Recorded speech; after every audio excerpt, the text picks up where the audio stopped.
This is a HeadGum podcast.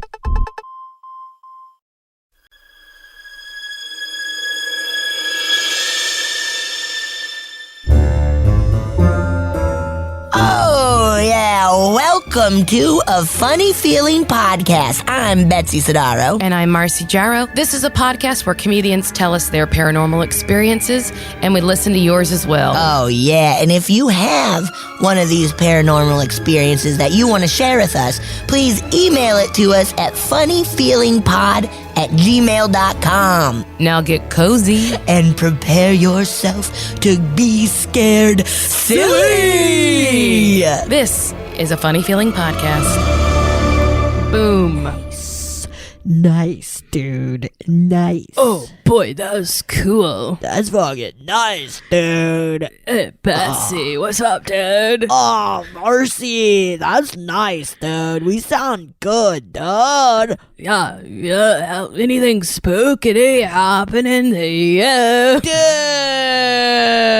Dude, not really. No. Nothing too spooky. No. I don't think so. How about you? No, I don't watch spooky movies alone because I can't handle it. That's fair enough. That's fair. I did watch. I don't know. I don't know if I talked about it. I did watch one recently that kind of messed me up, called The Taking of Deborah Logan. What I like about this it? is that you have mentioned this. This will be the third time recording that you've said, I don't know if I've mentioned this before. Oh, no. But I kind of love it as a bit that, like, that I want. Yeah, this is just a funny bit I'm doing. Especially because it's been weeks since we recorded. Truly, that's like the last kind of spooky. I rewatched all of the Screams in preparation for Scream 5. I haven't watched that yet, so that is but it's only in theaters? Yes. Yeah. So, and I'm a little like, I don't know. Yeah. I don't think I'm gonna go in theaters, but I'm prepping myself for when, because I think they're gonna do a quicker to video, like to on demand. Yes. Because of everything. So yeah, but so I watched all those. I was in Montreal, and on the flight back, I watched Scream 2 and 3 back to back, and it was fun. That's really fun. It was a really fun way to spend the 5.5 hour flight. Oh, speaking of ghosts, that's what you tell everyone. That's what you've been filming. Oh yeah, I pop up on that show every now and then, which has got such cholera. great people. Yeah, it's such a. I tell you, it just got picked up for season 2. My mom loves it so much. My sister and niece. This sister is one who does not watch TV. Like she and her family are not TV people, but they love ghosts. Once my mom could wrap her head around how many characters there were, because that was her initial complaint, was like, there's just too many people and they talk fast. And I understand that is hard. Although I did write for Brooklyn Nine-Nine, and there are too many people talking fast. So I'm used to it, but it's not it's an adjustment. But it's an adjustment for sure. Once she wrapped her head around it, that is like, because she doesn't know how to use on demand, or she doesn't know how to use her DVR. So it's appointment television for her. So go check out Ghost. Yeah, check it out. It's on CBS, so then like Paramount Plus and everything. And it's fun. Everybody on that show is so nice and awesome and talented. Like every single person working on it is so rad, and I've been having a blast. And hopefully I'll get to go back on and be Nancy the nasty cholera pit ghost. The great thing about playing a ghost is you cannot be killed off. Well, in this world... Oh, that's true. There's always a way to, like, send people away. You get sucked off. Which is very funny. To hear everybody say, like, your mom got sucked off. It's funny, man. It's fun. So you can get sucked off. Hopefully I don't get sucked off. Hopefully Betsy doesn't get sucked off. Or if you want to. Or maybe one day you'll be ready to be sucked off. Maybe. You never maybe know. I'll get sucked off. Who knows? Who knows? Well, that's exciting. I love that whole crew. I haven't watched it, full disclosure, but I will. You know me, I can binge. Also, there's so many fucking episodes with those. Those are like, I'm used to like 8-10 episodes. Yeah. What is that, 22? Well, so the first season, I think the order was maybe 13, and then it got picked up for back order, which I think was an extra 5. Okay, that makes it like an 18, yeah. I think so, but season 2 is 22 episodes.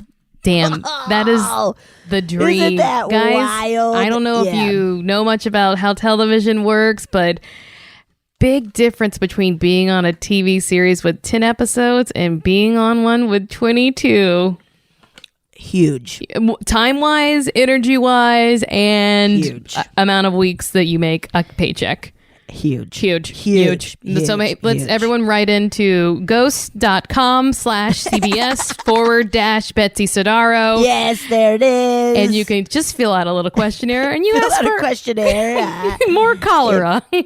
More cholera victim, please. Oh my gosh. All right. So let's get into some fucking stories. I have one pulled up right here. If you would allow me to read it. I shall, please. Okay. This one is entitled Psyghostis or Ghost. Or Psyghostis. Oh my God. Psyghostis. That was very good. Ghost stories from therapists. I don't know if this is allowed. Is this legal? Cool. I'm going to ask my therapist if she has some ghost stories. I told you my psychiatrist was like, yeah. Okay. I got distracted. Okay. Betsy, Marcy, hello. I definitely meant to write this email almost a year ago, but my ADHD brain kept throwing that task out the window whenever I got out of my car, which is where I usually listen. I've sent in a couple of voice notes you've played on the show, my friend's story about his grandparents' haunted cabin, and some dream visits from my childhood dog. In the last 2 years, I began my career as a therapist, and I have joined some therapist groups on Facebook. A while back, someone posted asking about paranormal experiences with clients. Seriously, Betsy? Wet for this topic. I just wanted to interrupt now. Okay. All right. Creaming my sweat jeans. Your sweat My jeans. sweatpants jeans. They're comfy, cozy, but you can go to the store. Wow. Okay. There were some great stories, so I thought I would share what I ethically could. Buckle up. This will be a long one. Yes, I'm excited. Me too. I'll start with my own story. I had a young client, older elementary age, who reported seeing shadow people in her bedroom at her new house. Apparently, when the family moved in, they found some old, creepy dolls in the basement left behind by the previous owners. Left behind for a reason. Oh my God. This is always a tricky scenario to navigate as a therapist who believes in the paranormal because reports of hallucinations impact diagnoses and treatment. I decided to give the reports some time before chalking it up to psychosis. In our next session, I checked in with the client, and she said she hadn't seen any shadow people. I followed up with her mother, and she reported that she had the house cleansed with sage and had gotten rid of the dolls. The client never reported seeing things for as long as I worked with her again. Whoa. Also, this is why I was scared to bring it up to my psychiatrist. I was like, oh no, she's going to put me on too many more pills. Right. Because it is a fine line of leaning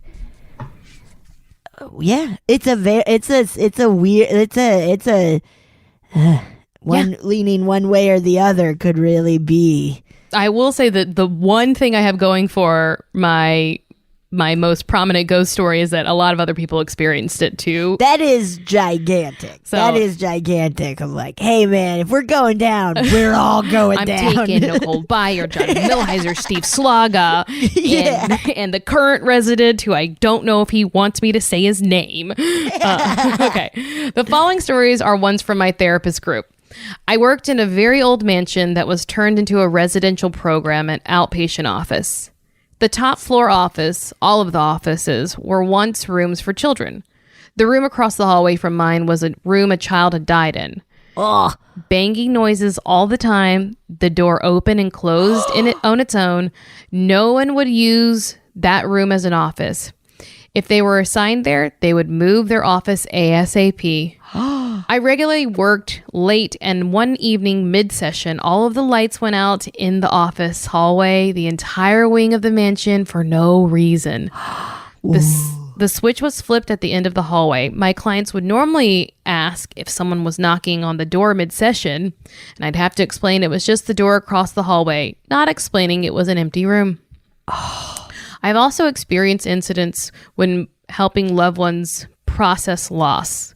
Lights flickering, a clock fell off the wall once, goosebumps for no reason, and clients telling me all the time in mid-conversation that I said something to them that were the exact same words or sayings their loved ones used to say to them. Oh, wow. Also, a very old mansion turned into a residential program outpatient office is spooky. That is so spooky. Yeah. Where, like, a kid died in it? Yeah, that's so scary. No, don't do that. Don't do that. Don't do that, please. That's really wild of, like, the energy or whatever getting through the therapist, of people being like, hey. Sounds like that therapist is pretty open. They were right. This is really long. I should keep going. Okay. Oh, God. Yep. I had no idea. Okay. Years ago, when I was a student working in a hospital, I had a rather strange incident happen. I was doing a group session with patients with various mental health issues. One patient seemed terrified but was quiet and staring at something behind me. When I asked this person what was happening, they told me in detail what they were seeing and experiencing. A demon behind me that wanted to scare and kill me. Of course, I thought the patient was in a psychotic episode and I needed to do a reality check with them. I told her I wasn't seeing what they had. I told them I wasn't feeling any fear and they were safe.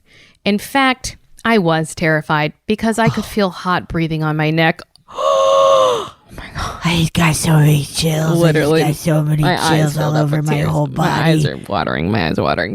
I felt like something was there without a doubt. The client didn't seem to be having any psychosis at any time before or after this happened.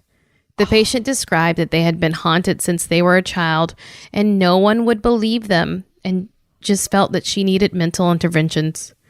I have had several clients suffering from various different diagnoses describing hauntings or experiences that has made me question if it wasn't mental illness, but something I couldn't explain. Wow. In the back of my mind, I've questioned if some things that are evil target people struggling. Oh yeah, I get it now. If some things that are evil target people struggling because they are more vulnerable. My logical mind, my therapist self dismisses any thoughts of this. But these people did not present themselves as having any psychosis, unlike many patients who were very clearly suffering mental health issues. All right. We've talked about this before, Betsy. Yeah. And this person saying, and this is not the author of the email. This is someone from a Facebook group, right? Right. So no shade. My logical mind, my therapist self dismisses any thoughts of this, but think about in life. Just think about this. We know that oftentimes vulnerable populations are most likely to be victimized by people, whether like by predators of any kind, right? Whether it's scams, whether it's like, you hear horror stories about other stuff that we won't go into detail, but like, so a vulnerable person who maybe is experiencing other mental health issues, like depression or anxiety or whatever else, Yep. but maybe are more vulnerable to this kind of malevolent haunting. Yep. Absolutely.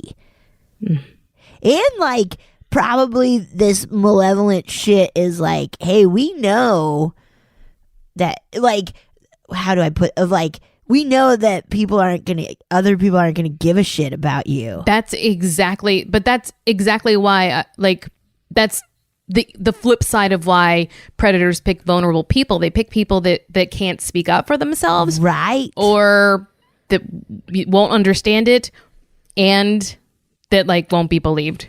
To manipulate that, like that is so creepy. So creepy. It's real life and the afterlife. Yeah, it's creepy. Almost like demons and stuff are like total fucking toxic narcissists. Wow, Marcy said it. I am not a psychologist, but I really think that like the devil is a sociopath. Not psycho. I don't know, but I don't know if he's been violent. I don't know for sure. There's just rumors mostly. It's just unsubstantiated, and I'm like, I'm not willing to go there. Speaking of this, because I do a lot of TikTok, guys, and I'm on a lot of narc talk, which is narcissist TikTok. They just like tell you like, I don't know why. There's one guy who like is like, I am a narcissist and I'm working on it in therapy. So as a recovering narcissist, he's like, let me tell you what I know. And that's really fun. That is such a funny like. He's like, oh, for sure, I don't care about people at all, but I understand this and I'm trying to get better. But where was I going with this? Oh, so in those circles, there's like in like the mental health, or like even like spiritual kind of TikTok. Yeah. There's like this bit going on that's like that, like it'll be like someone almost being hit by a train, and someone will say like, as an empath, I could tell they were very scared. But it's a joke, and it's like, as an empath myself, and it's just that like is so funny, stating the obvious, and it's really made me reevaluate ever calling myself an empath again. So that is so funny because it is like, yeah, no shit, man. Yeah, as an empath, I really feel I sense danger here. Oh, really? Because the building's on fire? I mean, I'm an empath, so I can sense stuff. TikTok is a great place because I feel like Twitter, you think everyone is mean, and like Instagram, you think everyone is vain. But TikTok is a great place where you're like, everyone's sort of funny, maybe.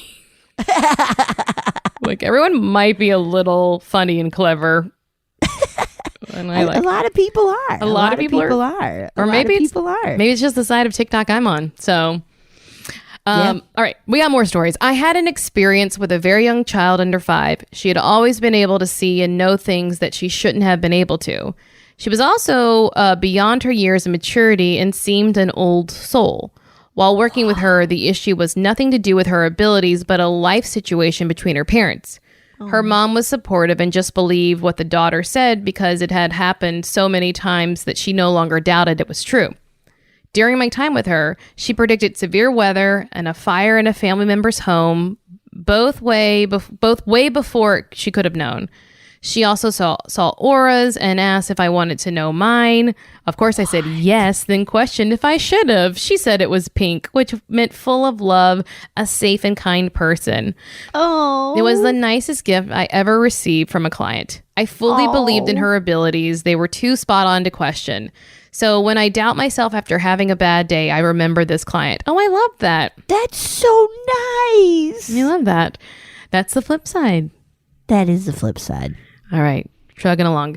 Many years ago in the early 2000s, when things were more lax, I was doing psych assessments in an emergency department. I saw a man with psychosis who kept insisting every time I checked on him that I was in grave danger and needed to get to safety. Hours later, a manic woman came in for an assessment. The entire interview, she clutched her purse. At times, she would unzip it and then zip it. I thought it was just manic energy until I put her in a 5150 that security confiscated her belongings and pulled out a 10-inch chef's knife from her purse. Coincidence? Maybe, but so unnerving. Oh my God, that gave me chills. Yeah, that is so, because there is that, there's always that, like, we've talked about this, but in the back of your mind, I'm like, what if they're right? Like, in all these horror movies and stuff of like this, there's a ghost or whatever, and people be like, whatever. It's like, what if What if some people are right? I mean, man? Here's the thing: the more dismissive you are, the more likely you are to have grave danger happen to you. Right. Wow. I currently have and have not started reading it, The Gift of Fear. Oh. Do you know what that book is? It's written by, I want to say it's like an FBI profiler or something, but like basically it's about how the fear that you have in you is it's not just like your anxiety. It can be, but not always anxiety, but it's your intuition that something animalistic in you is aware when danger is around. Yeah. I think so. I gotta read the book. I've seen like excerpts of videos where the man was speaking, but it's about like trusting your gut and like how, especially for women, because women are highly attuned to that, and it's probably because we have to be, that like trust your gut, it'll save your life kind of thing. Wow. All right. I was conducting an interview with a child in a building that had a basement that used to have a doctor's clinic for low-income families in the 40s. And during my interview, he got out of his chair and went to a floor vent, pointed at it and said, the monsters are down there. Completely matter of fact, straight face. I was terrified. That kid was a classist. The poor people, the monsters, yucky. Ew, nasty. The nasty, sick pores are down there. Whoa. Also, that's scary too, though. That's very scary. Makes sense though that like hospitals and stuff with sick people, again, vulnerable, kind of like people being upset. Yes. Yeah. All right. 2 of our clients this is really long. I hope it's okay, Betsy. Are you mad at me? Yeah, I'm enjoying it. Okay. 2 of our clients were mediums and on separate occasions told one of our therapists that a tall shadow of a man followed the therapist around. Oh. This is big surprise eyes emoji face. Ew. Also, not with a client. But my family and I opened our clinic 5 years ago. My dad passed away unexpectedly and suddenly this summer. My mom, myself, and our office manager were in my mom's office talking about my dad. On my mom's desk, there was a portable filing box with a latch closure. It was closed. It was closed up. And while we were talking, it swung open all of a sudden, and we all looked at each other again, surprised eyes emoji face, and then laughed because it was like Dad saying, "Get back to work." Tilted cry emoji, laughing face. Whoa. Also a family of therapists. That's really cool. Yeah.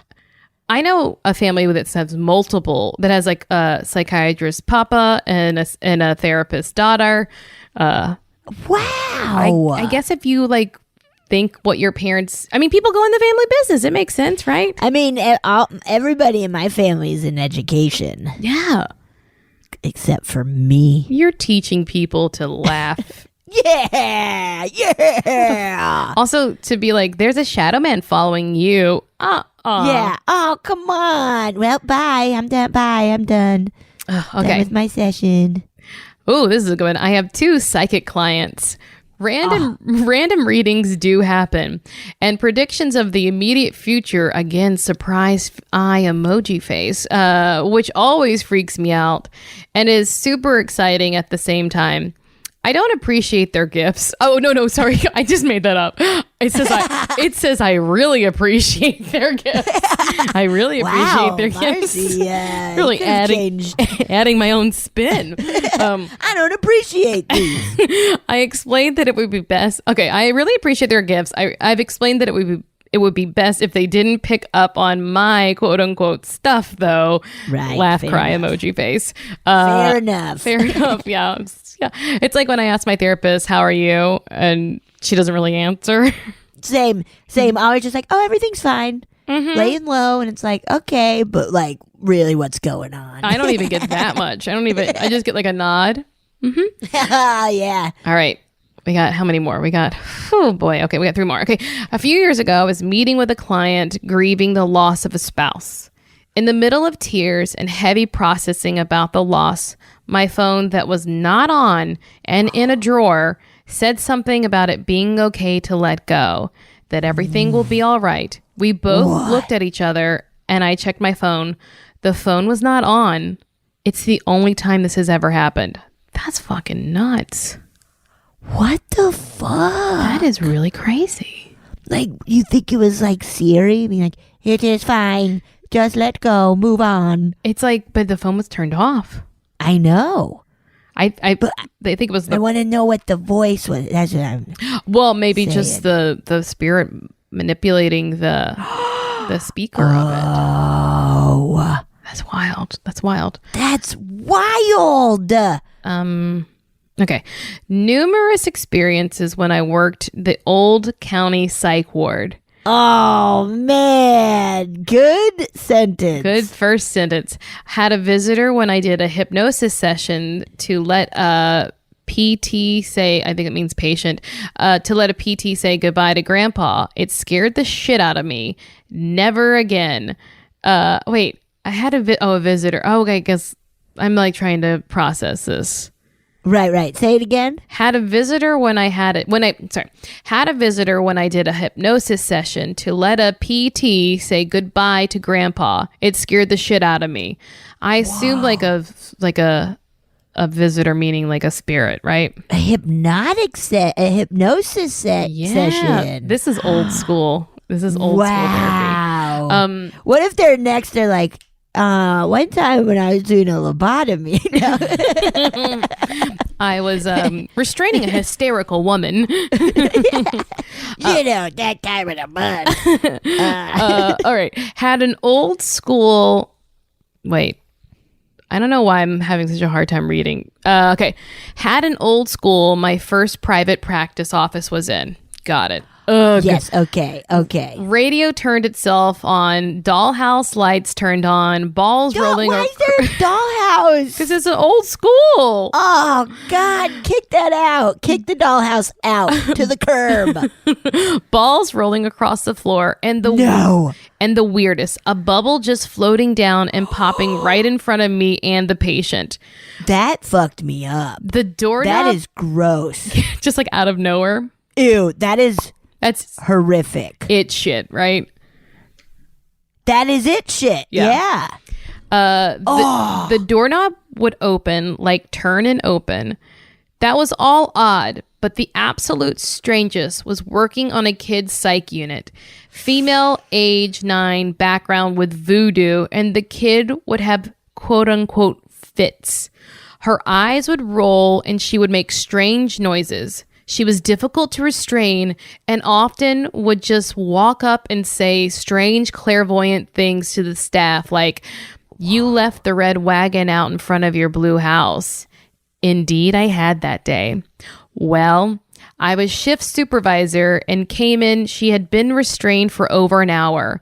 I took over to relieve staff. She was sweaty and moaning and wanting to claw and bite. I got a hold of her and felt so bad for this child. I said out loud, "Dear God, help her." She clumped to the ground. She clumped to the ground. I helped her up and had her rest sitting on her bed dazed. She had zero recollection of what had happened. She was so exhausted. I went back on the unit and the staff was looking at me like I was crazy and asked, "What did you do? Kill her?" And I said, "No, I think I accidentally performed an exorcism." That one's fucking cool. Whoa, dude. That one's really cool. I'm cold now. I'm covered. Yeah, because you have ghosts all around you. You're freezing. No, stop it. That's really scary, though. Oh, my gosh. That's so scary. All right, I got my last one, B. Okay, you ready? Yeah. While doing supervision for another therapist, one of my books literally flew off the shelf and hit her in the head. Oh, no. Sob cry face emoji, and then 2 laugh cry face emojis. Wow. There were so many more, but I know this is already hella long, so I'll leave it at that. Thank you. Thank you for your work you do to create this podcast. You ladies have been such a source of comfort when the weight of being a human in late stage capitalism feels too heavy. Wishing you both joy and good health this holiday season. Warmly, Sierra. Wow, Sierra. These were amazing. Wow. Wait, did Sierra say where any of this was? What do you mean? No, right? Like, in the world? Where was this? All over? It's a Facebook group, so it probably all over, right? Yes, okay. Yes. I forgot. Yes. Wow. So many creepy locations for I know. for working with people. Yeah. Oh my gosh. That was so amazing. That was wild. That was really intense, man. I just want to say to our listeners, Sierra could write in a long post because they were all interesting. So if you write long, you have to make sure it's very good. You have to make sure it's very good. Marcy's holding a yardstick right now. And I am dressed very sexy. I mean, pencil skirt slid up to my butt. Whoa, butt is out, dude. Butt is out. Okay, I got one. You ready? Give it. This one is titled Creepy. Just the word creepy. Just the word creepy. Here we go. Fuck, dude. Hey there. I absolutely love this podcast. Thank you. Thank you. You two crack me up. Like I legit want to be friends with both of you. LOL. Okay, I'm going to get right into it since I should actually be working. I guess, whatever. Whatever, dude. About 4 years ago, my boyfriend and I were visiting my sister and her husband one evening. Shortly after we arrived, my boyfriend and brother-in-law went downstairs to talk video games. To talk them, not play them. It's just a chat back. Just a chat. To talk video games while my sister and I stayed upstairs hanging out with my adorable little 3-year-old nephew, Dylan. Dylan is the sweetest little soul I've ever met. He loves all living things, people, animals, even bugs. He actually told me during the pandemic when we had the stay-at-home order that COVID isn't all bad. It's good for animals and bugs. Aww. Since people aren't going out and driving around as much, the animals feel safer and can come out and walk around and not be so shy and scared. Oh my gosh. Yeah, we did see that happen. Seriously, I love this kid so much. He's always happy and silly and absolutely adores my boyfriend and I. He gets so excited whenever we stop by for a visit. On this specific day, though, something seemed off. Oh, he didn't seem like his happy little self. We were sitting on the floor together playing with some toys when Dylan shouted, "Leave! I don't want you here! Go away right now!" Oh my God. My heart was in pieces. My sweet little nephew just shouted that he wanted me to leave. I seriously almost cried. My sister immediately said, "Dylan, why did you say that? That hurt Auntie's feelings." At that moment, Dylan's face looked very confused. He looked at me and said, "No, not you, Auntie Laurie. That guy right there," pointing at the corner of the room where nobody was. Oh my God. My hair is like rising up. Boner hair. I want him to leave. My sister and I looked at each other, trying extremely hard not to react to what my nephew just said, while inside we are both shitting our pants. I've never been... And just inside their pants, though. Like... That's what I was thinking. Like, yeah, I mean, hope inside. Just two adults shitting their pants because of what a kid said. I've never been so creeped out in my life. Dylan is now 7 years old. He's still the sweetest boy ever and no longer sees creepy men in the corner of the room. Thank God. He does, however, have dreams about his grandma and grandpa who both died tragically in a car accident. Oh, that's so sad. Says they come to him and let him know that they are happy and proud of him and his little brothers. Oh my God. This is so nice. He comforts my brother-in-law and tells him not to cry and says, Grandma and Grandpa Grandpa are always here watching over us. They come to visit us all the time, and they don't want you to be sad. Oh, coolest kid ever. Oh I hope he never loses the ability to see what most of us cannot, and I hope the creepy men stay away and that the loved ones keep coming through for him.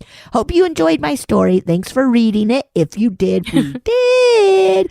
And thanks for being my 2 favorite podcasters. Oh my God. Take care and stay safe, Laurie from Minnesota. Oh my gosh. Goodness. That's Laurie, so nice. Thank you. There's so many podcasters. Wow. Wow. Yeah, that kid. Ooh. You almost hope. It's one, great. He's assertive.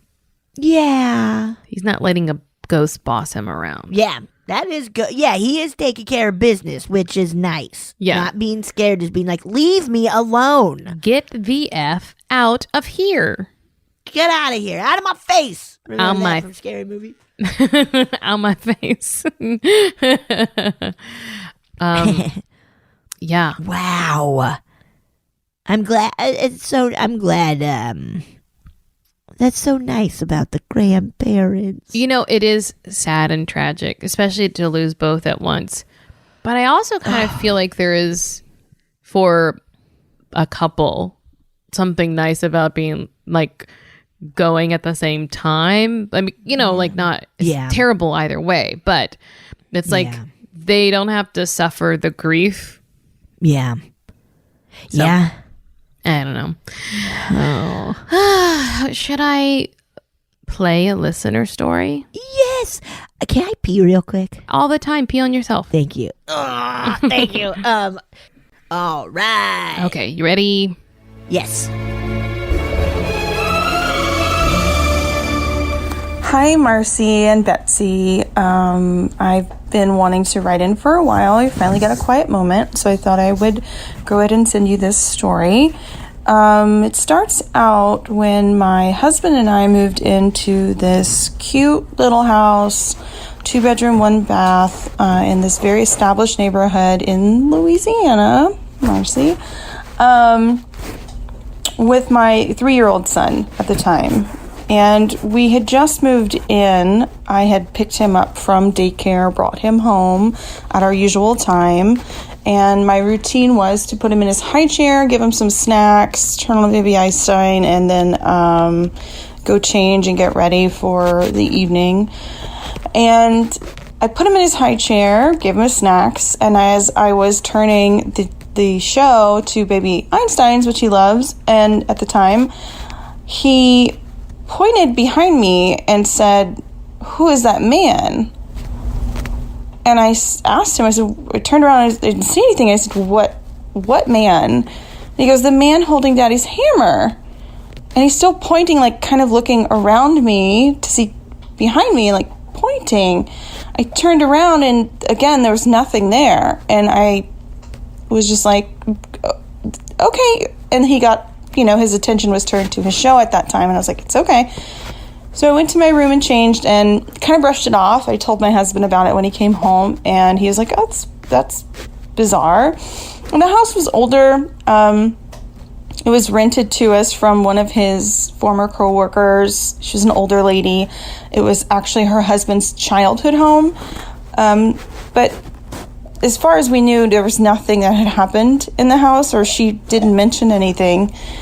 So we kind of brushed it off. Maybe a few weeks later, my son woke up and came in our bedroom and was kind of cuddling with us, and then he said he wanted to go in the living room and sit on the couch, which as a 3-year-old, he's very limited words. So I knew that he wanted to go and watch a program on TV. So he ran into the living room while my husband and I were still in bed, and then immediately started screaming and came back in the bedroom, jumped in the bed and under the blankets, and we were like freaked out, like, what is this little boy scared of? Like, what? And he goes, "There's a ghost in there." To the best of my knowledge, the word ghost was never introduced to him. Like, I don't know where that came from. Kids say a lot of words where you're just like, how did you learn that? Who told you that word? And I can't for the life of me. I mean, we don't read ghost stories to him on the reg. So that was really bizarre to us. And my husband got up and checked, and of course there was nothing there. But my son, from a very small age, had always kind of had like weird things like that happen. Like he was in the bathtub talking to himself one time, playing with toys, and I asked him who he was talking to, and he said, the lady on the toilet. And I was like, there's no lady on the toilet. So I don't know. My son is now like 10 and 10 and a half, and he's very sweet, highly intelligent kid, very articulate, for the most part advanced as far as maturity goes, yet he refuses to sleep in his room, and we've already moved all the way to California at this point in a new house, so it's not like we're still in the same old house, but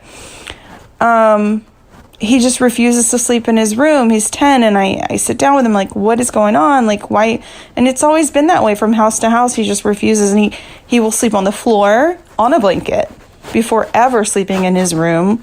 So it's something that we're still kind of working through, and I don't know if like he sees things that we don't, or he hears things that we don't, but I don't ask him specifically, because I don't want to plant any kind of idea in his head, but there's something going on, and there always has been. I have a whole list.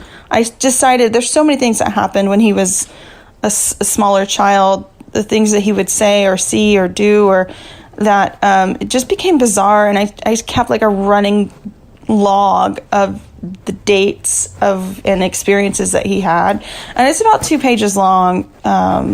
Eventually I just stopped because I don't have time. I have a daughter now too, and she's too much, but yeah, so kids are the worst, right? Anyways, I also want to add that I have a German Shepherd puppy.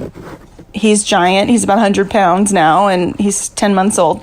But every time he hears the intro to your podcast, he starts jumping around, and he gets really excited, and he goes berserk. And it's really funny, and he'll jump in front of me or just lay down and roll over on his belly rubs as soon as he hears your voices. So just wanted to add that tidbit. So thank you, guys. I love your podcast, and keep them coming. Oh my gosh. I hope we have other dog listeners. I was so worried that as soon as like the dog heard my voice, it starts that like awful screeching howling. like you stepped on its tail. Kind of. Starts trying to like bite its way out of the house, essentially. Maybe it knows that Wilma's there when we're recording. Yeah. And oftentimes I have some nasty cat around. Yeah, there's some nasty cat always. Wow, that's very scary. Not very, well. Some of the hammer one really scared me. The hammer one was really scary. 3 years old too, where it is like the man with the hammer. Oh, and it sounds like this kid is in tune with stuff. You really hate to have a kid at 10 years old be too afraid to sleep alone. Right. We are not parents. I don't have no kids. You don't have no kids. However, I have babysat for, I would say, half of my adult life was babysitting. So I think I have a lot of experience with kids. And I am of the belief that you talk to children like you would speak to adults for the most part, you know? In fact, I would say I probably have better conversations with children because I'm better at listening. But I think you should ask. I think you should ask non-leading questions to say like, why don't you want to stay in your room? Does something happen? Right. What does it feel like? What does it sound like? Can you describe it? When I was like, I think 8 and 9, I went through a phase where I was like, I don't want to sleep in my room. Not because I was scared or anything. I truly am now trying to be like, why did I? But it was like, I'll sleep on a blanket on the floor. I do not want to sleep in my room. I wonder why. Or like I would start in my room and then move into my parents' room at like 2 a.m. or something. Yeah. And I don't know why. I wasn't scared of my room or anything. I was just kind of like, no, I gotta go. Yeah. I gotta go sleep on the floor like my dog Bo. If they get to sleep together, I get to sleep with them too. Yeah, I get to. Come on. Yeah, that could be it. Kids can be just peculiar, have peculiar wants, Little weirdos. But I would say I don't think there's anything damaging that you could do by asking your child to just tell me about it, explain it. Yeah, because even if it is just like, I don't know, like, okay, you're starting, like, yeah, even if the answer is, I don't really know, I just kind of like to. Oh, yeah. Okay. Yeah. Or if like they're like, I don't know how to describe it, to be like, okay, well, is it a sight, a sound, a smell, or a feeling? Right. Don't lead them, just kind of like help them describe it, I guess. And I will say this, if your child does say that there's something in the room, I already thought of like a little hack for you guys. Okay, here we go. So you scream at them and call them a dirty liar. Yeah, grow the fuck up. Yeah, get a job. You could do like Richard Ramirez's grandfather made him sleep in a cemetery. Yeah, do that. That's probably why he became the Night Stalker. What's your hack? Okay. So one, I feel like it's our responsibility to stop appropriating things like sage and that kind of stuff, especially because some of it is now endangered because it's being over farmed or whatever, unless you are actually trained and understand it, and it's or you have some connection to it. That's just how I feel. You can feel whatever you want because it is readily accessible. However, an even easier thing you can grab, because they sell it on fucking Amazon, is called Florida water. Oh, right. I've talked about it before. It's like this old school, like people started making it in like, I want to say the 1800s, could be wrong. And it's just like a cologne, an eau de parfum, Yeah. So you could get some of that, and it's supposed to cleanse the space and, remove anything. And if your child is having a scary night, you can order it on Amazon. Give Bezos that money. You can having a scary night or whatever, you can put it in a spray bottle. Maybe label it with something that like whatever specific to like put in a super soaker. Whatever, and you could just have them spray under the bed or in the closet or wherever they feel scary, or if it's in a mister, kind of like over their bed, so that when they get in, you can smell the protection or whatever. That's just, I don't know. I don't come into the room and everything's soaked with Florida water. Yeah, but if it's just like or like your kid like seems like it starts drinking bourbon and smoking cigarettes, smelling like and somehow running a newspaper. What? Yeah. I got deadlines, sugar. Don't call me that. All right, babe. Those are just some things that I think maybe would help your son, figure out how to manage it himself. Yeah. Wow. That's smart. Because here's the thing. We know this from being people in therapy. You can either talk and process and deal with it now, or they get to do it later somehow. Yeah. Yeah. It's just, things don't go away. Yeah. They stick with you. Things stick with you. So that's what I hope. I hope they can figure that out. That's pretty good. Okay. Should I read another Yeah. dang email? Yeah. Okay. This one is called hypnagogic hallucination featuring a familiar voice. Whoa. Hi, Betsy and Marcy. Thank you both for providing endlessly hilarious podcasts for me to listen to while I cross stitch.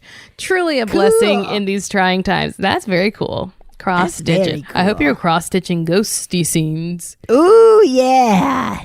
I have had a history of hypnagogic and hypnopompic hallucinations for as long as I can remember. And if for people who don't know, it's kind of either falling asleep, I think, or waking up, that you're still sort of in dream state. So you have these hallucinations, right? Yes. Usually mine are auditory, but I have had the occasional visual one. Why do I think auditory is scarier? Auditory is scary, dude. Because I feel like I missee things a lot. Exactly. Yeah. But mishearing, like, I know I know where it's coming from. Does that make sense? Yeah. And, or usually where it's like, oh, that sound is coming from there. But if it's coming from nowhere, that's scary. Spooky. Let's see. I'm of the firm belief that they are mostly likely just our brains doing a little misfire. But I still wanted to write in about the one I had last night because I think y'all will appreciate it. For me, these hallucinations tend to happen as I'm drifting off to sleep. I've heard many different kinds of voices with a wide age range. Sometimes I hear snippets of a conversation, and sometimes I hear things that are definitely words but make absolutely no sense together. Occasionally, they are voices I have heard before, but very often they're generic voices where I couldn't name whose voice it is if I tried. Last night, as my brain was starting to go into dreamland, I conjured the voice of none other than Betsy Sidaro saying, "We are not a cabbage woman." I don't think I've ever heard Betsy, or anyone for that matter, say that particular sentence, but it was definitely what my brain decided to make up for whatever reason. Hope this gave y'all a laugh. Thanks again for the podcast, and I hope you're staying safe out there. Whoa, we are not a cabbage woman. That is so funny and strange. Oh my gosh, we are not a cabbage woman. We are a cabbage doll. A Cabbage Patch Kid. If anything, we're carrot bitches. Yeah. That is so funny. That's so wild. Just so many, like, all different ages and so, like, yeah. What is that? I guess it is that hypnagogic or hypnopompic, whichever was which. Like, yeah, I think hypnagogic is the one when you're falling What's asleep. the other one? Hypnopompic was when you're Is waking when you're up. waking up? Okay. I think. Okay. I think. Wow. Now, sometimes, most of the time when people have sleep paralysis, Yeah. people just see things, right? Right. I don't think we've heard a lot of stories about people hearing stuff, right? Right. So I have a friend, you actually, I believe, know him as well. Would love to get him on the podcast. Have no idea what he's doing with his life these days. But he once told me a story about sleep paralysis where he had like been traveling and was actually staying in a hotel that was haunted purposely. He was staying there. Yeah. And he woke up. And I could have all these details wrong, but the core of the story I know. So he woke up and he had paralysis, and he could see on either side of him 2 old hags just like leaning over him on either side. Oh. And one of the hags says to the other one, "Should we take him now?" Ew. You've told me that, and it is so scary. Isn't that so disgusting and scary? Yeah, that is so nasty. That is so... Did they have, like, hag voices? Like, should we take him now? I would assume they... what if they're like... Should we take him now? What if they're like, should we take him now? Should we take him now? Should we take him now? I think we should take him now. Please, give me take him now. Is everyone like that? Wow, that is so awful. Yeah. That's awful. I don't know what I would do in that. I don't know what I would do if that happened to me. Honestly, I do not know what I would do. I would just convince myself it were merely a dream and nothing to be worried about. Yeah, I guess that's probably what I would do. And then I would brag at every ghost story party that I attended. Hell yeah. Be like, I don't know. Yeah, it was nothing. So, get this. Some old hags visited me and said, should we take her now or not? Have you guys all heard my story? Huh? You have? Well, I'm gonna say it again, but now I'm gonna add some stuff. Now it's a little different. Just a little bit. Wow. Ooh. Okay, I got one. You ready? Yes. Also, I hope you visit them in a dream again sometime and say something. Oh, I do too. I hope so. I hope I didn't scare you. What if it was me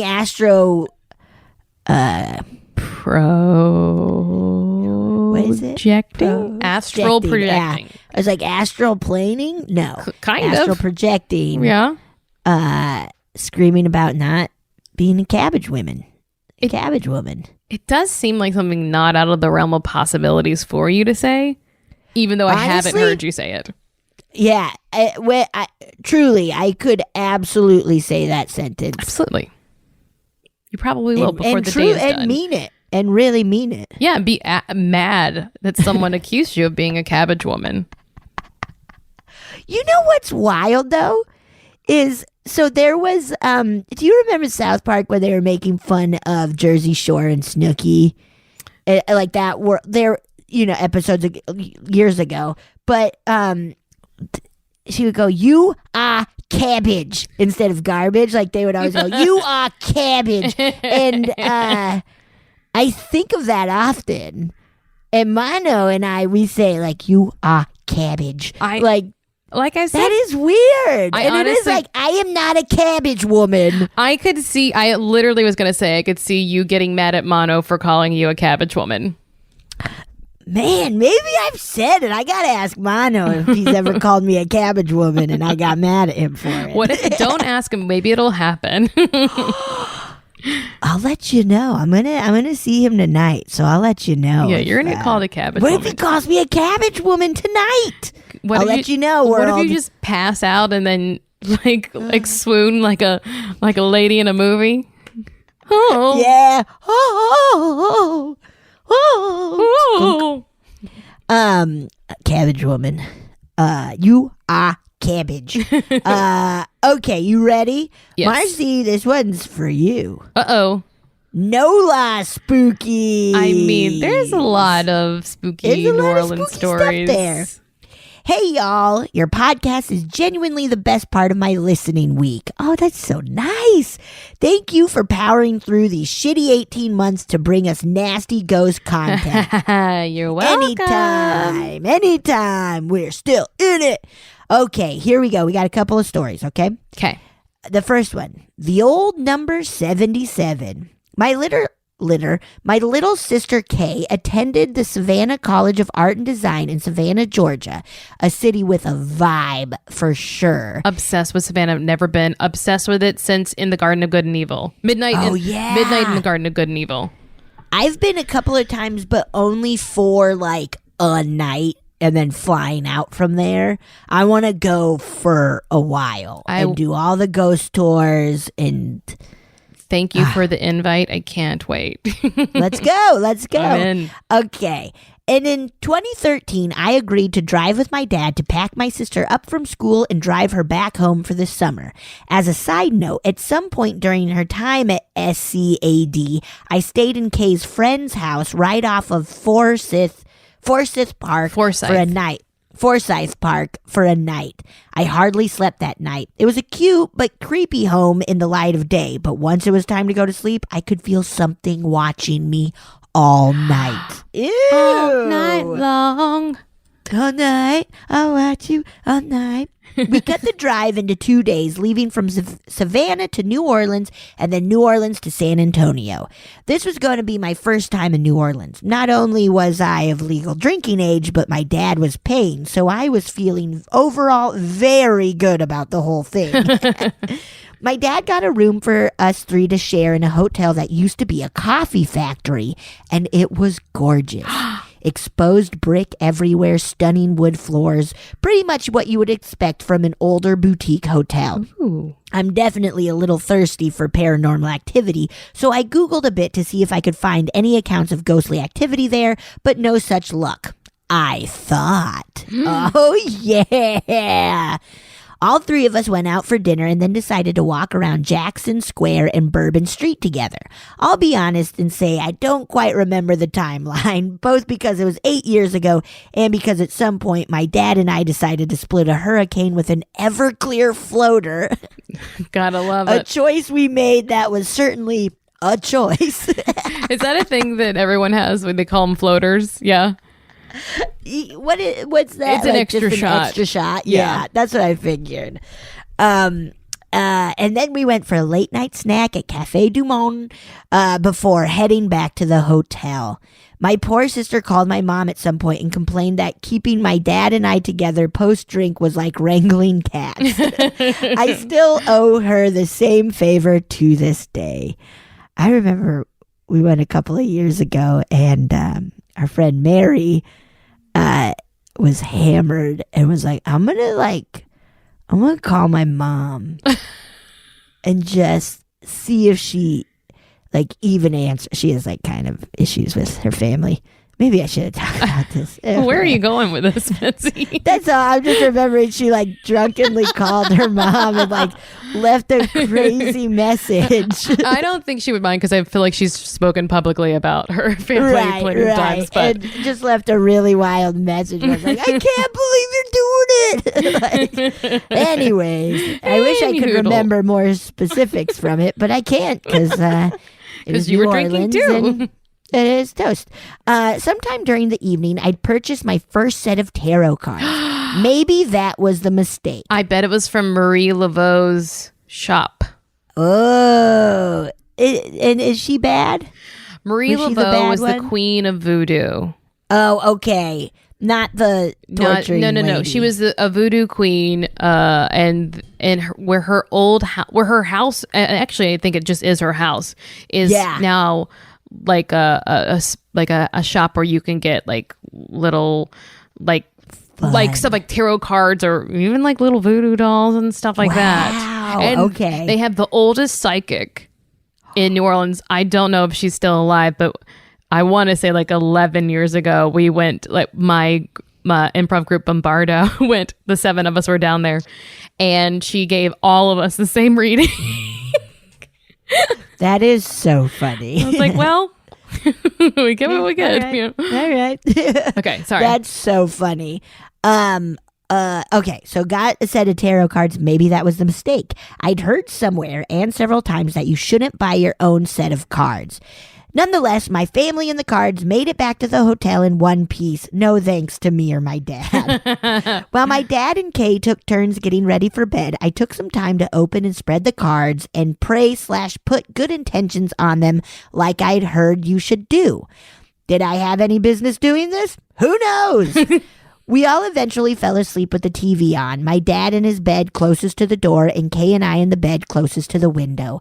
I hardly sleep through the night in general, high anxiety, baby, and woke up around 2:30, 3 a.m. Oh, witchy hour.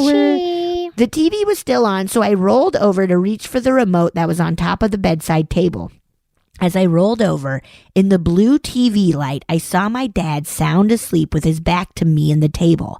I clicked the TV off and then stayed facing the table. I had my eyes closed and was trying to coax myself back to sleep when slam! The drawer to the bedside table, which I hadn't realized was even open, was slammed shut. I decided as much as I thought I'd love to confirm my thoughts on ghosts, I actually had no interest in seeing what did that. So I rolled back over to face my sister. Soon after, I heard the shower curtain open all the way and then shut. The shower turned on and the sound continued for a moment before turning off. Oh my God. I thought maybe the heavy-duty brick walls were just thin enough that I was hearing our neighbors returning from a night out. And then the curtain slid open. It was that awful and unmistakable sound of metal hooks against an older metal rod. Oh my God. And I knew it was coming from our bathroom. And shut again and again. I went to bed at 10 p.m., still buzzed from an evening out, but at this point, I was stone cold sober. Oh my God. The water turned off and on again for several more minutes. The curtain slid open and closed still after. I was facing my sister, eyes squeezed shut, hoping the sound would stop or that it would wake her too, so I wouldn't be alone. I curled my body into myself as much as I could and waited for it to be over. I did everything I could to will myself back to sleep, but I just knew if I opened my eyes to look over my sister's shoulder, I'd see something watching us, waiting. Oh no. Anyway, I must have dropped off to sleep at some point because I woke up to the sun streaming in and two very well-rested family members who had no idea what I was talking about. Was it a classic New Orleans haunting? Should I have just left well enough alone and not purchased those cards that I ended up giving away to a friend? Oops. Was there something else in that hurricane? I don't know, man. Well, I think if your dad did not have a hallucination, because I'm not going to say you couldn't have been drugged in New Orleans. I would hate to tell you that lie. I know. In fact, everyone should just assume that you have to be on the highest alert for it. Oh, just because it's a heavy tourist place, right? Yeah.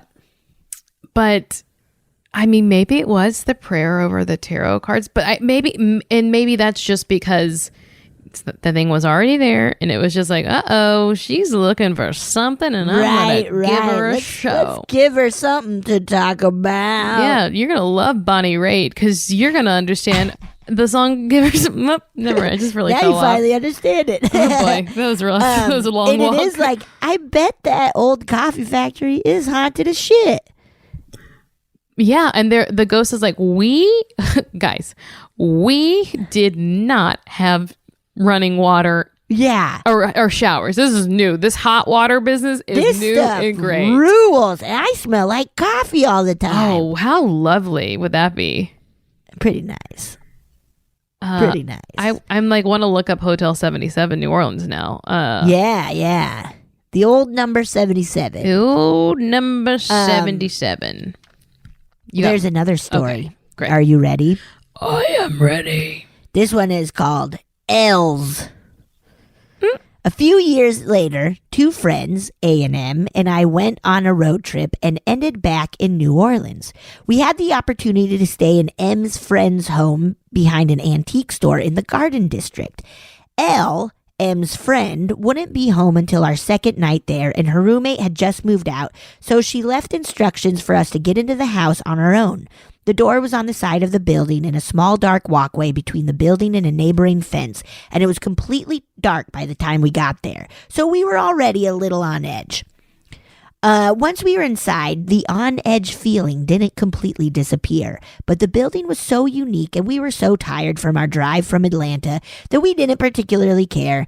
When you walked in, there was a wall to the left, the back of the antique store. Whoa, so it's like it's a part of it. Creepy. All those, I just can only assume hundreds and hundreds of haunted antiques. Yes, every antique is haunted. Mm-hmm. A steep, winding staircase straight ahead and the kitchen to the left. The staircase looked daunting enough without having to haul our luggage up, so we left it all in the kitchen and headed upstairs. On the upstairs landing, you could go left into Elle's room, right into the TV parlor area where we were going to sleep, or around the landing to a long hallway that led to the former roommate's room. Before we set up in the TV room, we checked out the upstairs. Walking down the long hallway gave me one of the grossest, heaviest feelings I've ever had in my life. Ew. There wasn't anything special about the hallway or the room it led to, but it was a dark and burdensome feeling, and I couldn't stand to even look at it for the rest of the trip. What the fuck? What?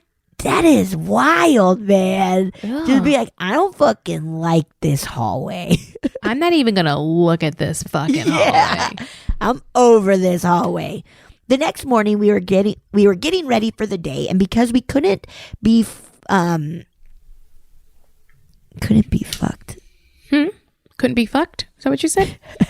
That's what it says.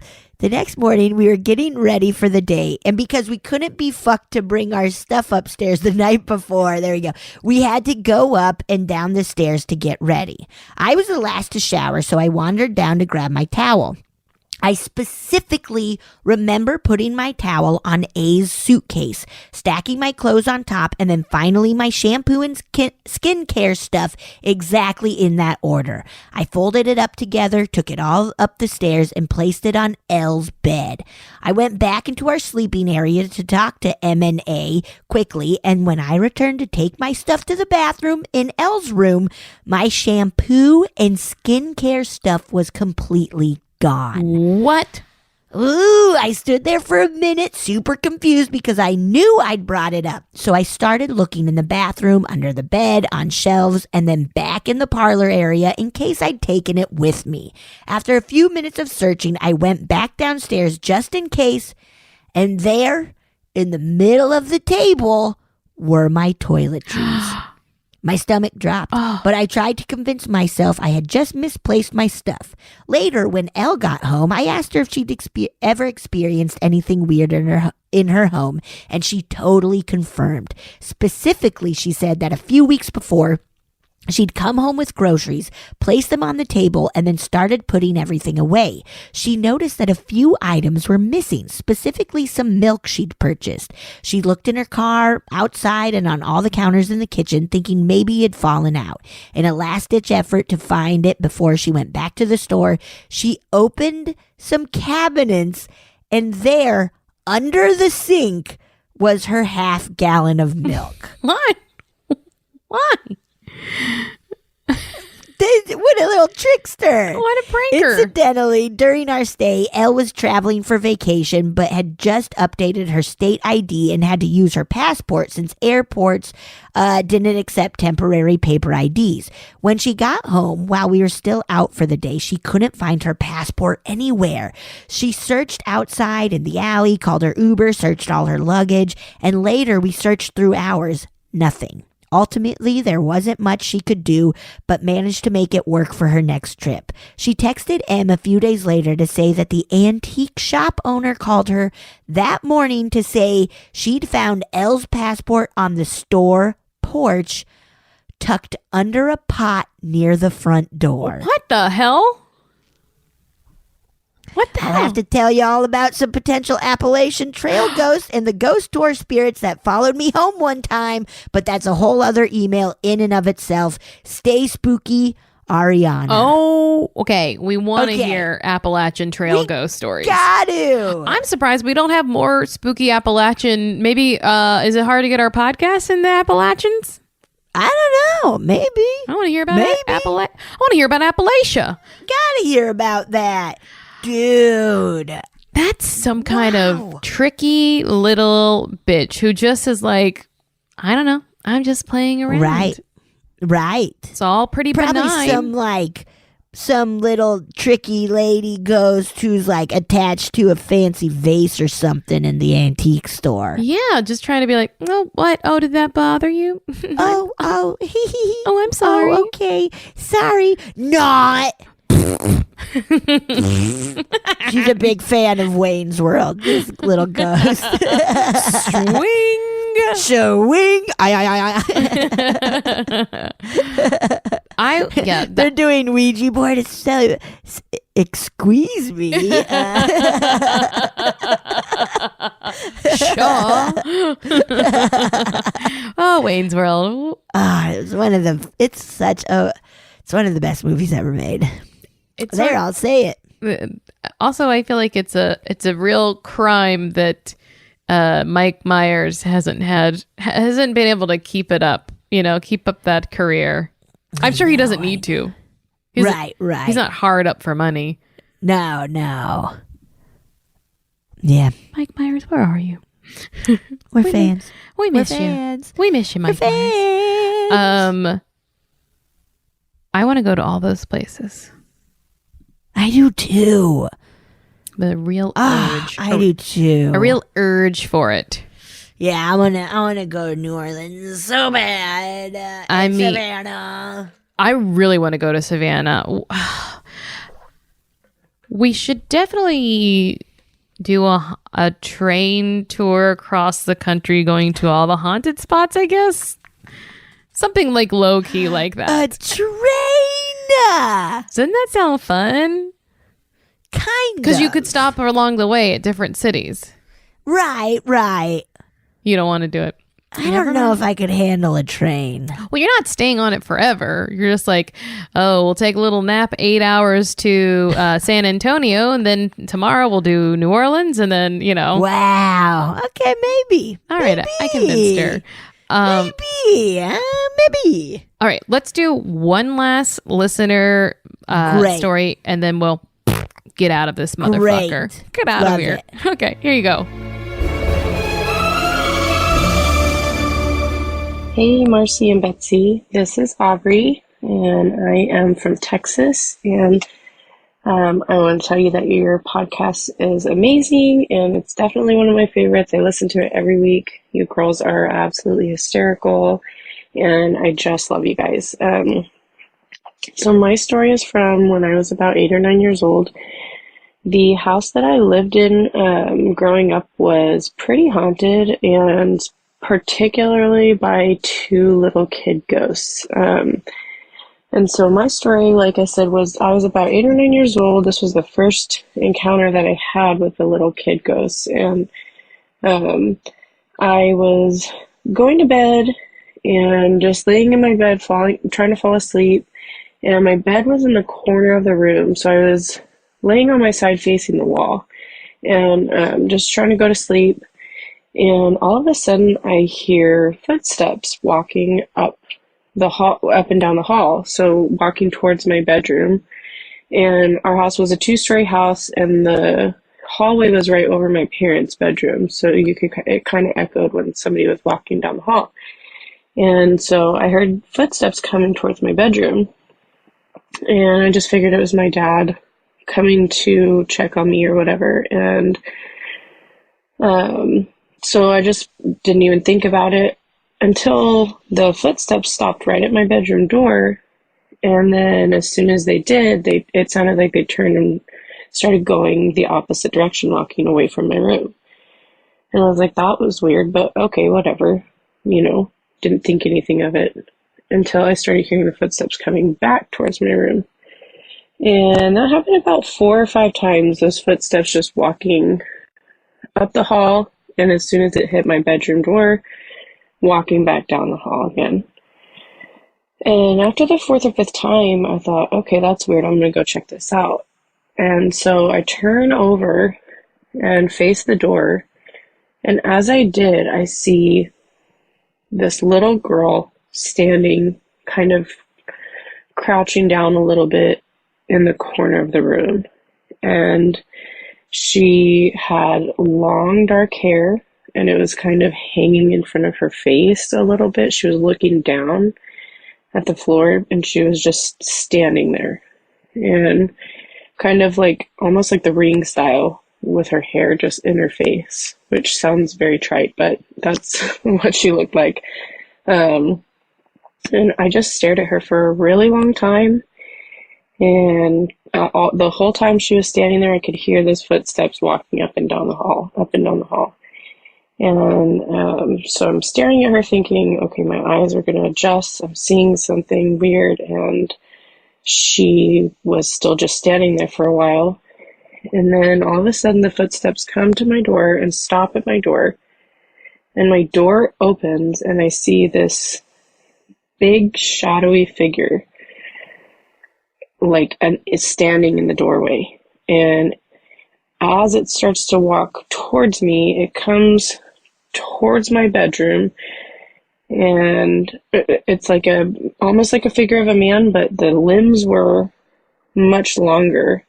Like the arms were kind of longer, and just like the neck was a little bit longer, just really almost humanoid, but not really.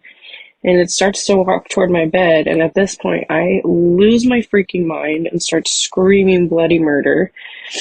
And as I start screaming, the little girl and that figure just disappear.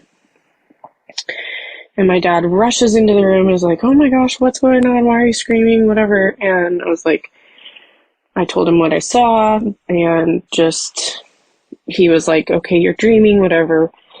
And then, so the next morning I wake up and he says, "Hey, so you told me what you saw last night. When I went back to bed, I heard those footsteps walking on the ceiling. It sounded like somebody walking up and down the hall. And I went to check it out, and our stairs kind of had like a banister that overlooked the downstairs." And he said when he looked up at those stairs, he saw two little kids just peeking over the banister. And it was not any one of me or my siblings. So anyways, thanks so much for your podcast. That's my story. Thanks.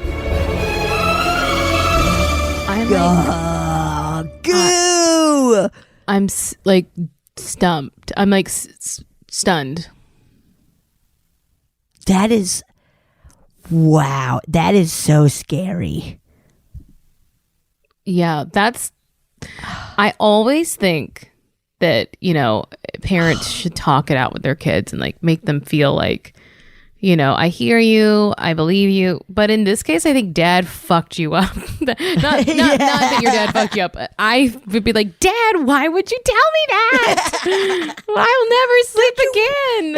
It's so hard being a parent, because it is like, what do I do? And yeah, like, am I going to fuck my kid up? Or oh shit, man, I like, that's just so scary.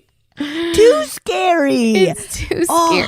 Like the little kids over the banister and looking like the ring. Like, that's too much. Get out of that. Like, come on now. That's way too much. It's just too much. That's way too much. What happened in that house to like make, or it's just like, I don't know, like maybe, I don't know. I don't think that like things have to specifically happen in a home for there to be, paranormal presence. I think that, I don't know why we think that once we lose our corporal form, we can do less. If anything, we should be able to do more, know? But those little kids, maybe they were like nerdy kids who was like, "You're cool. Will you hang out with us?" Yeah, please. Please hang out with us. Too. They don't seem like they were nerdy little kids, though. Or like... What do you mean, like? Or they seem like they're creepy. They know what's up. They're making moves to be little freaks. And then that thing with the long arms and the long neck. That description was so nasty. No. Get out of there. Nuh-uh. No way. No how. Oh, boy. Is there any way a little kid ghost would not disgust you and freak you out? I don't think there is one for me. I think that like in general, seeing an apparition would probably freak you out. I always, whenever any of my experiences, I have always thought it was something else. I've always thought it was real first. So if I just saw like a little kid in my house, I'd be like, yeah, that would scare me. If I just saw a little kid in my house, I would be terrified. I would hit them with a bat so hard. Like, nuh-uh, man. Just commit what is it, infanticide? Oh no, yeah. Oh man, yeah. I was about to say like maybe I would think it's a kid and be fine with it, but no. If I just thought about it, if I saw like a little head peek around, I'm like looking at the door right now. If I saw it like peek, little head, little eyes peeking around. Ew! You stop that. No. That messes me up. There's scary. no way a little kid ghost will ever be delightful. Even if they were holding fucking my exact order of Taco Bell, I still couldn't handle it. I mean, I guess there's like a world in which you have some sort of communication with the kid and you understand, like, but upon first glance, right? No. I feel even then, if I did, I'd be like, hey, can we like, can I not have to see you in order to communicate? Can't we like do it in a fun way, like Scrabble or something? Yeah. They're like, but I can't spell. I died too young. Yeah, and I'm gonna kick your ass at Scrabble, you little idiot. Yeah, you don't spell shit right. Yeah, you dummy. Wow, yeah, that's scary. I don't like those little kids. I don't like them one bit. I don't like them one bit. The next thing I imagine is Dad being like, "Can you come sleep with me?" Like, yeah. Dad, actually, everybody, let's get in. Let's come to this room. Papa wants to have a sleepover. Yeah. Oh, I can't even. It is like, what do you? It's gotta be so. I said it before. I'll say it again. It's gotta be so hard being a parent, because it is like, what if he had happened to see it before? I guess he wouldn't tell his kids, probably. You know, there's that instinct to be like, I'm not going to tell them anything. I don't want them freaking out. Oh, definitely not tell kids if you're like, the house is haunted, kids. Like, no. Uh-oh. Kids, watch out. There's a big scary man in the house. He walks around at night.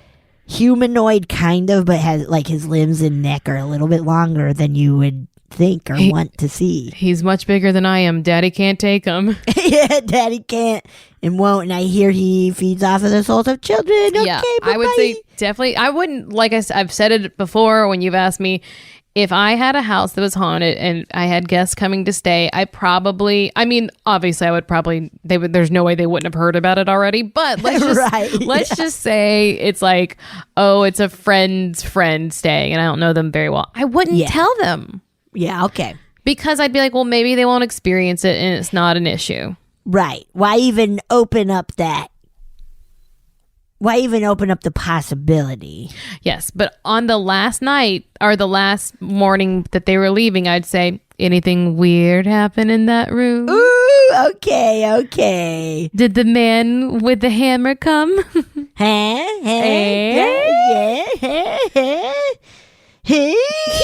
All right. Wow. These are great. These have been awesome. This is again a genre I've enjoyed was the therapy paranormal crossover there. Yeah, man, that was wild. Also, want to hear Appalachian ghosts and cryptids. I want to get into that world. That's something we haven't dabbled in much. Right. I want to hear people's stories of seeing stuff. Yeah. Bigfoot. We don't have enough, clearly. Come on. Give more. Yes, you all ruled. Thank you so much. Keep them coming. All right, goodbye. Bye. Oh, yeah. Thank you so much for listening to A Funny Feeling. If you have a paranormal experience that you would like to share, please send us a voice memo, or you can email us just a letter at funnyfeelingpod@gmail.com. I'm Marcy. I'm Betsy. And don't shit your pants.